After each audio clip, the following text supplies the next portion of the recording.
There's no doubt that the SCP Foundation has come across some dangerous anomalies over the years. If you had to guess, what would you say is the most dangerous SCP they have in containment? A lot of people might immediately think of SCP-682, the hard-to-destroy reptile. And perhaps they might be right. After all, we're talking about a gigantic lizard that can regenerate almost all forms of damage, and harbors a burning hatred for any and all other forms of life. Then there's the various eldritch entities the Foundation has come into contact with, beings that could easily rewrite all of reality out of pure anger, or just to torment us for their own amusement. But the most dangerous SCP might well be something completely unassuming. Instead of a zombie-producing plague doctor or an actual plague of flesh-eating zombies, imagine if there was just a man. One seemingly ordinary human man. Nothing about him that looks unusual, no mimetic or anomalous superpower.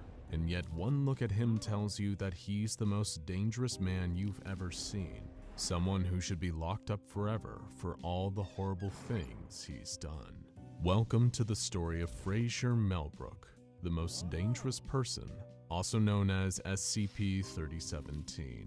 To anyone that knew him, Fraser was just an ordinary man. Although at 25 years of age, he had not exactly lived a charmed life. People would look at him and could almost tell there was something unsavory about Fraser's character. It was as if one glance could somehow tell you that he was trouble. It was this unshakable feeling that he gave people that led to Fraser Melbrook being arrested and arrested and arrested some more.